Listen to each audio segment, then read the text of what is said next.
Jax, I'm going to start with you. We know you've been adamant that you think he's going to the Lakers. Do you still see it playing out this way?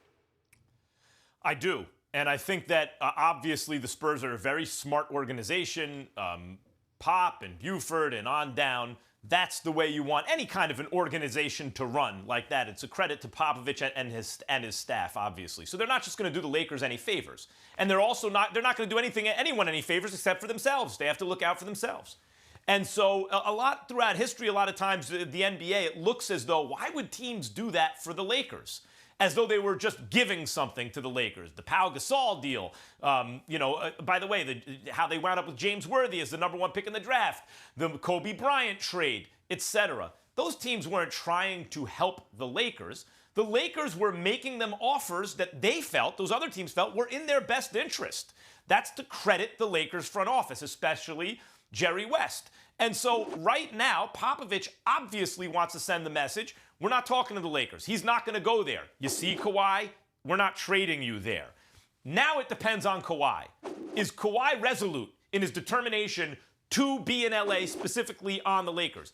If he is, then what will happen is it will get around the league that he's not going to re-sign at another place. Like, Boston maybe takes a shot. They have the most assets to get him the most easily.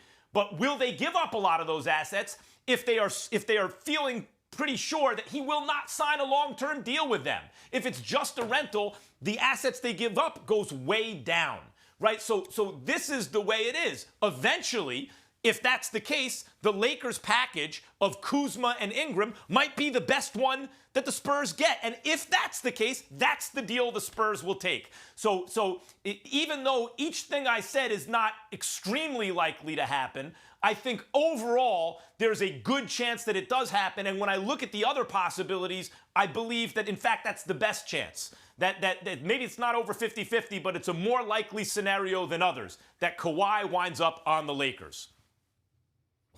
Well, why don't we, instead of exploring and speculating, why don't we pay attention to the words coming out of R.C. Buford's mouth and dissect that?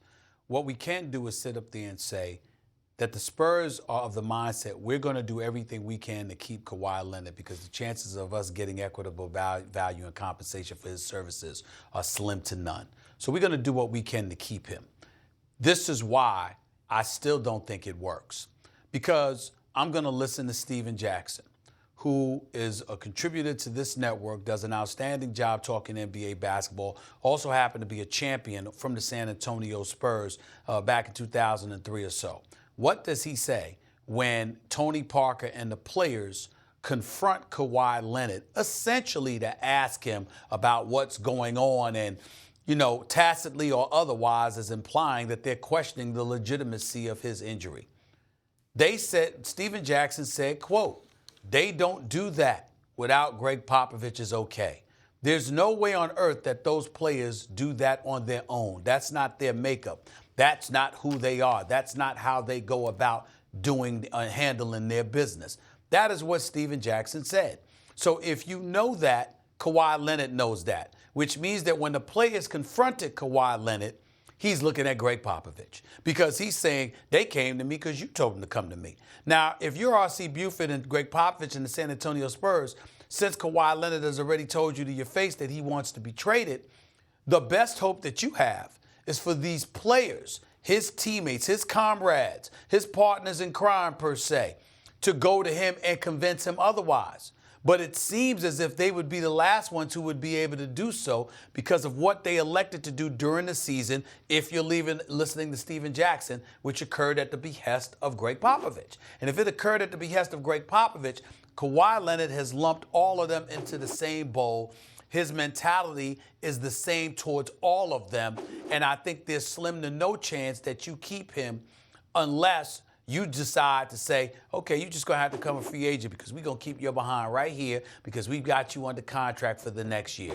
That, to me, seems and that actually takes you to the trade deadline. Wait, right, that takes you to the trade deadline, Stephen A., where he'd still have value, not as much as he has now to many, but he would still have value at the trade deadline. In fact, maybe more if he can reestablish that he's healthy this season up till the trade deadline. You know what else no one's considering? Yeah, you know what else? You know what else no one's considering, Molly? Yeah. What no one else is considering is that he only played 9 games last year. Yeah. who's to say he'll come back if he doesn't want to play for them? Wait, but Stephen A., I want to ask you this. Do you think they might trade him next season? No, no, they can't trade him next season. It would have to be by the trading deadline in February, Molly. Yeah. But what I'm saying is that basically, based upon their words, they're giving indications that they're going to go all out to keep him.